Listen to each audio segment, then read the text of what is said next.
It is 8 p.m. on our studio clock, meaning it is time for the 8 p.m. Bilingual newscast right here on Spectrum Television. Thanks for joining us. Making news tonight, in a few hours from now, the Yaoundé Convention Center will host the full session of the Senate. The newly appointed and elected senators will converge in order to discuss, amongst many things, the verification of their mandate, wearing of attributes in accordance with the law. Stay tuned for more of these upcoming session in this newscast.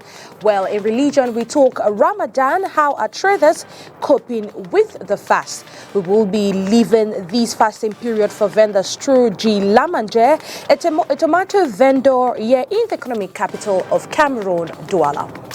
This and many more will be yours in this newscast. If you're just joining us, then you're right on time. It is the 8 p.m. bilingual newscast. And Ines Pangang opens this news in the French language. Good evening to you, Ines.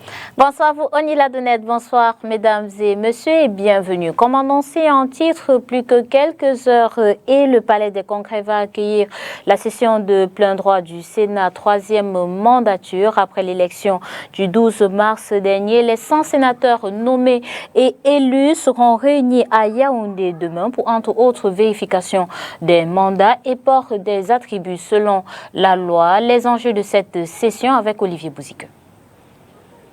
Lors de l'ouverture des travaux, la salle de conférence du Palais des Congrès de Yaoundé a fait sa grande mue pour accueillir les nouveaux parlementaires. C'est une session qui prépare les élus de la nation pour leur entrée en service dans le cadre de la 3e législature. Elle s'ouvre ce mardi 11 avril 2023, suivant les dispositions du code électoral, 3 semaines après la proclamation des résultats. Le temps pour les sénateurs élus et nommés de procéder aux usages, l'identification au secrétariat général du Sénat et surtout la présentation des pièces permettant de vérifier les incompatibilités. C'est d'ailleurs l'un des enjeux majeurs de cette session parlementaire. Il s'agit d'une procédure qui vise à détecter les incompatibilités de fonctions entre celles des sénateurs et autres professions. Ce travail est exécuté au sein de 4 bureaux composés de 25 sénateurs chacun. Ils disposent de 72 heures pour dresser leur procès verbal. Les incompatibilités visent à protéger l'indépendance d'un sénateur et d'anticiper les conflits d'intérêts. La loi exige aux sénateurs d'abandonner les fonctions incompatibles. L'autre fait marquant de cette session de plein droit sera le port des attributs. C'est en effet après la vérification des mandats que les sénateurs reçoivent leurs attributs. Si tous les mandats sont vérifiés, les 100 sénateurs reçoivent leurs écharpes, insignes et autres attributs, ce qui leur permettra d'avoir les pleins pouvoirs pour commencer à travailler. L'élection des membres du bureau pour un mandat d'1 an renouvelable se tiendra par la suite, préalable, indispensable avant le début de leur mandat. L'article 215 du Code électoral précise que le mandat des sénateurs commence le jour de la session ordinaire suivant l'élection, étant la date d'expiration du mandat des sénateurs en exercice, soit la session de juin prochain. Désormais revêtus de leur nouvelle fonction de sénateurs, ils devront dès lors porter les préoccupations de développement local au Parlement en votant les textes de loi qui engagent la marche du pays. We stay in Yaoundé, where the political capital has hosted this day the regional meeting of Citizenship for Growth. It is a platform for exchange between parliamentarians with a view to discuss with the population on certain societal issues.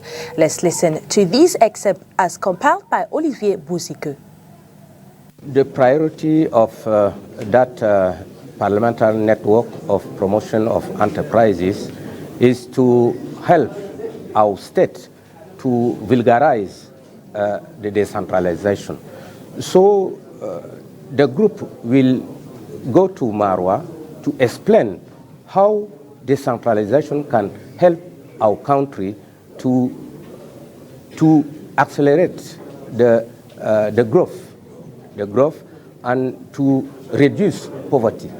That's the main objective. I'm talking about the priorities, agriculture. Which are the areas? Which are the priority areas? Yes, the FANOF is an excellent area of agriculture for hectares, and you see that in the FANOF there are some products produced there which are not known by other Cameroonians. So the television, the DNT, will vulgarize it for all other peoples to interest investor for creation enterprises.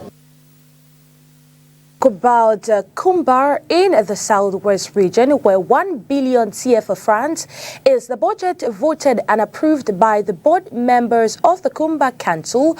Well, today for the 2023 fiscal year, the budgetary session was chaired by the Kumbar City Mayor Gregory Mewanu, who details out his plans for this year. Let's listen to this report as prepared by Josephine Binti. Board members of the Kumbar City Council have approved and adopted the administrative management and stores accounts of the Kumbar City Mayor and stores accountant respectively for the year 2022 fiscal year. The approval has been given during the first ordinary session of the Council for 2023, devoted to the examination and adoption of accounts. This session that held in the Kumbar City Council Hall was chaired by the City Mayor, Greg Mewanu, in the presence of the Senior Divisional Officer for Meme Division, Chamberlain Tuondong, who is the supervisory authority of the councils in the division as well. CFA, other taxes paid which stood at 197,727,038 francs CFA. Common operating allotment to subdivisional councils, which stood at 28,633,310 francs. According to the Kumbar City Mayor, the low realization rate is due to the fact that most of the projected investment funding loans from FACOM could not be provided due to the procedural lapses and some bottlenecks beyond their control. And of course, staff houses and the purchase of 2 service vehicles for the council. We are leaving no stone unturned to continue the follow-up process to obtain these heavy capital grants from FACOM. We have also not given up on the World Bank project, and we are confident that as we gradually return to social peace, one day our prayers shall be answered. After the presentation of reports from the different committees put in place for the examination of the accounts and expressing satisfaction on the management, members of the Kumbar City Council Board voted for the adoption. A motion of support to the President of the Republic, His Excellency Paul Biya, was read at the end of the session. Le nombre de femmes décédées à la suite de violences faites par les hommes va de plus en plus croissant. Après l'horreur de Nanga et Boko, ce dimanche de Pâques, une femme a perdu la vie des suites de blessures après les coups donnés par son mari dans la capitale économique du Cameroun, à Douala. Nous faisons le point avec Okien Donké. Après les je t'aime passionnellement ou à la folie, doit-on nécessairement passer à la détestation? Difficile de répondre à ces questions. Pourtant, les chiffres relatifs au décès de femmes suite aux violences conjugales vont croissant et font froid dans le dos. Tenez par exemple, pour le mois de mars, l'on dénombre 7 décès en 34 jours, et ceci avant l'horreur vécue à Nanga et Boko. L'on se rappelle qu'un homme a mis fin à la vie d'une femme et de 5 enfants de façon barbare. C'était le 7 avril dernier. L'histoire est encore sur toutes les lèvres que le dimanche de Pâques, alors que l'on célèbre la résurrection du Christ, une autre femme perd la vie des suites de ses blessures après avoir été battue par son mari. Aujourd'hui, l'on a l'impression que plus ces crimes sont dénoncés, plus ils se multiplient. En 2020, la Commission nationale des droits de l'homme et des libertés a organisé une rencontre sur le thème « Crimes passionnels et banalisation des violences conjugales ». Celle-ci, la commission ayant dénombré 130 cas de crimes de femmes entre 2019 et 2020. Les raisons ici sont presque toujours la passion ou la jalousie amoureuse. Si l'amour, c'est le plus beau des sentiments, et surtout, si l'on conçoit la relation amoureuse comme l'amour de l'autre, il ressort ici qu'il est plus question de l'amour propre. La société camerounaise patriarcale est pointée du doigt, de même que la justice. Celle-ci ne jouerait pas toujours son rôle. Les associations de défense des femmes dénoncent la corruption des magistrats. Les auteurs de ces actes sont rarement trouvés et jugés. où les enquêtes n'aboutissent pas, avec un autre point non négligeable, les femmes accusées d'être la cause des violences qu'elles subissent. Du point de vue sociologique, quelles peuvent être les causes d'autant de violences? Jonathan Batenguene s'exprime au micro de STV. Généralement, le cadre de vie est l'idéal masculin qui s'est présenté aux auteurs de ces violences. Le cadre de vie, c'est par exemple leur éducation depuis le bas âge, comment est-ce qu'ils interagissent avec le genre féminin, quelles sont les représentations que leurs parents leur ont données de la vie de couple. Vous savez, lorsqu'un enfant grandit dans un cadre où il voit son père battre sa mère, ça l'influence dans ses rapports futurs avec sa femme, son conjoint. Donc, des individus qui ont vécu dans ces cadres-là sont fortement influencés et sont plus susceptibles de reproduire cette violence dans les couples qu'ils bâtissent. Donc, c'est très important d'avoir les parcours de vie, parfois quand on s'engage dans une relation très sérieuse. Il y a le cadre social et il y a l'idéal social. Donc la deuxième cause intègre effectivement cet élément. L'idéal social, surtout la construction de l'archétype même du conjoint, est très important dans la construction d'une trajectoire affective parfois. Vous avez des femmes qui ont grandi avec comme idéal un homme qui est fort, qui est protecteur, mais qui est aussi jaloux, capable d'exprimer sa jalousie avec véhémence et parfois avec violence. Et elles ont, dans leur idéal, elles considèrent que c'est l'archétype même de l'homme amoureux et du prince charmant. Et dans nos contextes, il y a, au-delà de cet idéal, il y a même la construction d'une image du couple qui valorise la violence. Si bien que dans des échanges entre femmes, il y en a qui estiment que si un homme n'arrive pas à être violent, c'est qu'il lui manque ce croquant-là. C'est culturel, c'est culturel. C'est un élément culturel, ce n'est pas qu'on le juge, mais c'est des éléments qui peuvent concourir à construire les cadres de violence dans les foyers et d'avoir des résultats malheureux comme ceux-là. Donc, il faut un travail également dans ce que nous construisons comme idéal social en matière de vie affective.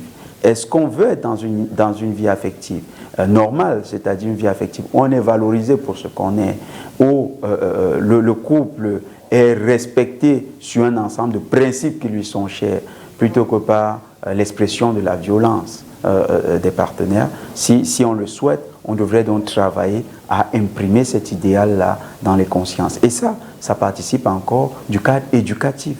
Il faut un travail d'éducation entre les parents et les enfants, entre également les autres acteurs de la société, puisque les plus grands éducateurs, c'est prouvé, c'est la paix. Le panier de la ménagère est en difficulté depuis le début de cette année. Plusieurs produits de première nécessité ont augmenté sur le marché, à l'instar du kilogramme de la viande de bœuf. De même, un kilogramme de viande avec os n'a pas le même prix que le kilogramme de viande sans os. Pour comprendre le pourquoi, nos reporters se sont rendus au marché New Daido, c'est dans la ville de Douala. Nous faisons le point avec Makeda Lidi Newton et Nono Foutu. Depuis le début de cette année, les consommateurs sont confrontés à une hausse de prix de certains produits de première nécessité. C'est le cas par exemple de la viande de bœuf. Ici au marché New Daido à Douala, il faut débourser 3 500 francs CFA pour acheter 1 kg de bœuf. Ah, tout est élevé sur le marché actuellement, non? Le kilo de la viande, c'est 3 000 avec os et 3 500 sans os. C'est élevé. On va faire comment? Tu vas réduire comment? C'est difficile. Tu ne vas plus nourrir les enfants à la maison. Tu vas faire comment? Selon les vendeurs, L'absence d'un prix unique à la base est à l'origine de la différence qui existe entre le prix de viande sans os et avec os. Quand j'achète le bœuf, le prix en gros c'est 2400. Les détails, c'est 3000 avec os, 3500 sans os, parce qu'il y a les tendons qu'on enlève, les os qu'on enlève, pour compenser ces os. J'achète le bœuf entier. Et le bœuf n'est pas pesé à la base. C'est là où tout brûle. Parce que si le bœuf était pesé à la base, on devait avoir un prix unique dans la viande. La viande de bœuf provient de plusieurs localités du Cameroun pour approvisionner les marchés de la ville de Douala. Et d'après ce boucher, la bonne viande doit être chère. Il y a le bœuf qui sort de Ngaoundéré, le bœuf qui sort de Ngaoui, le bœuf qui sort de Yaoundé, le bœuf qui sort de Koutab, et le bœuf qui sort de l'extrême nord. Et ces bœufs ont des variations. Pour avoir la meilleure viande, il faut avoir le bœuf de Ngaoundéré, le bœuf de la Damawa. Et ça, les meilleurs bœufs qui n'ont pas trop de graisse et qui ont de bonnes vertus. Donc quand il faut payer la bonne viande doit être chère. La bonne viande n'est pas la qualité des maladies qu'on n'a pas exploitées. La bonne viande doit être abattue à l'abattoir, exploitée par les vétérinaires et être vendue par les marchés. Et l'on pourrait alors comprendre pourquoi le panier de la ménagère est en difficulté au Cameroun. We talk Ramadan right here in this 8 p.m. bilingual newscast, and we will be looking at a Muslim faithful who is a trader right here in the economic capital of Cameroon, Douala. He is none other than G. Lamanje, a tomato vendor at the Senegal market. In this period of Ramadan, G explains that fasting is quite difficult looking at the challenges he is facing in his business. However, it is something he cannot do without, as he has to insert it in his program. Let's go listen to him in this report. Nji, a wholesale tomatoes vendor from Fumban in the west region of Cameroon, who supplies his products to traders in the Sandaga vegetable market here in the Douala 1 municipality. As a Muslim faithful, he does not miss out on his prayer session once it's time, despite the numerous challenges and difficulties he is facing in his business. He says, pendant cette période de Ramadan, malgré during this Ramadan period, despite the difficulties we face in our activities with finance, we try to make ends meet. I am a wholesale tomatoes trader, and when it's prayer time, we are obliged to abandon our goods to carry out prayers because it's forbidden for us not to pray. La marchandise pour aller prier parce que c'est interdit pour nous de laisser la prière. Conscious of the pillars of Islam, which are prayers, fasting, meditation, among others, that a Muslim must observe, Nji is determined to get to the finish line as he is aware of the numerous blessings that come along with it. Avec cette fin de Ramadan, with the end of Ramadan drawing near, we're doing our best to get to the end of the fasting period, which is a blessed period for us, so that we can celebrate the feast of the Ramadan. La fête de Ramadan, comme on dit d'habitude. The month of fasting will be crowned with the Ramadan feast, considered the most important feast in the Islamic world that changes every year due to the Islamic calendar based on the lunar cycle. Toujours en religion, les chrétiens du monde entier ont célébré ce 9 avril 2023, dimanche la Pâque, qui est la résurrection du Christ. À la paroisse de l'église évangélique du Cameroun de New-Bel Centre, les fidèles ont été appelés au vivre ensemble dans l'ordre et dans le respect des différences. Reportage. Temple plein ce 9 avril 2023, jour de Pâques à la paroisse de New-Bel Centre de l'église évangélique du Cameroun. Dans les chants et la joie, les fidèles de cette communauté commémorent la résurrection du Christ, leur sauveur. Prenant appui sur les 9 premiers versets du chapitre 20 de l'évangile de Jean, le prédicateur du jour exhorte à la fidélité, au vivre ensemble dans l'ordre et le respect des différences. Si nous sommes dans la maison de Dieu, nous devons respecter le jour du Seigneur, parce que c'est le jour du Seigneur où le Seigneur est ressuscité. Et après tout cela, il nous faudrait aussi, avec l'ordre qu'on a trouvé dans le tombeau, on a trouvé, n'est-ce pas, les banderoles en ordre, signe que tout doit être en ordre dans la maison du Seigneur. parce que Dieu n'est pas un Dieu de désordre, mais un Dieu d'ordre. La Pâque, jour de fête pour tous les chrétiens et particulièrement pour ceux qui font leur entrée dans l'église. Une trentaine de catéchumènes reçoivent ce jour le baptême. Une journée de résurrection qui est le retour du Christ à la vie 3 jours après sa mort. C'est une grâce pour moi parce que en même temps j'ai mangé la chair de Jésus-Christ et j'ai bu de son sang en cette journée. Un jour magnifique, c'est un jour merveilleux. Je remercie l'Éternel de m'avoir fait naître de nouveau. Je le suis éternellement reconnaissant et je veux qu'il m'accompagne pour pouvoir montrer au monde quelles sont les valeurs qu'il nous enseigne à travers sa parole. Des festivités qui n'éloignent pas des esprits, la tenue dans quelques jours seulement du synode général ordinaire et la pastorale nationale de l'EEC dans le département du Nord, région de l'Ouest.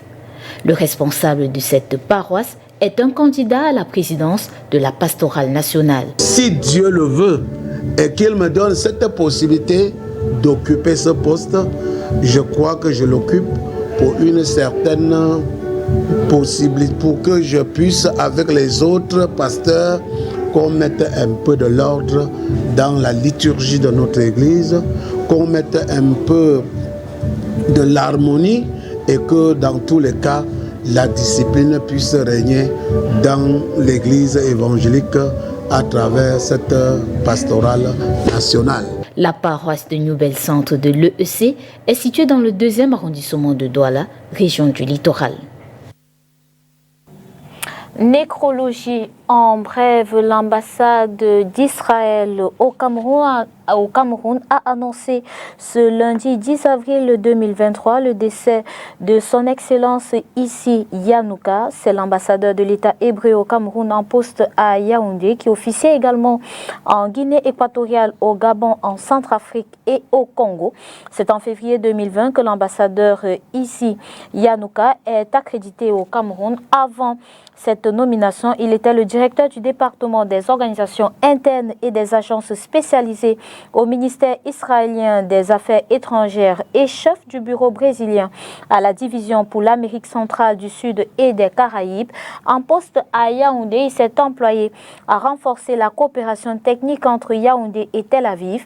Israël accompagne le Cameroun dans la formation de certaines unités de l'armée, notamment le bataillon d'intervention rapide et la garde présidentielle, et dans la formation en agriculture et en technologie.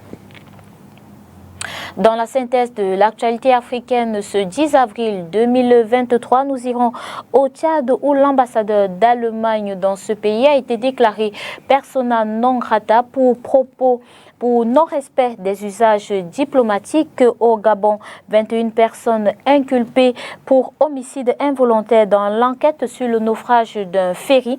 Et puis en Tunisie, des centaines d'opposants protestent contre une série d'arrestations. La synthèse de l'actualité africaine, c'est avec nos confrères de La Voix de l'Amérique. L'ambassadeur d'Allemagne au Tchad, déclaré personne non grata, a quitté le pays samedi soir, a annoncé dimanche le ministre tchadien des Affaires étrangères, Mahamat Saleh Anadif. Vendredi, le gouvernement de Mahamat Idriss Déby Itno avait demandé aux diplomates de quitter le pays sous 48 heures pour non-respect des usages diplomatiques. Au Gabon, 21 personnes ont été inculpées, notamment pour homicide involontaire dans l'enquête sur le naufrage d'un mini-ferry qui avait fait 30 morts et 7 disparus. La décision a été annoncée samedi par le procureur de la République à Libreville. En Tunisie, des centaines d'opposants ont protesté dimanche au centre de Tunis contre une série d'arrestations.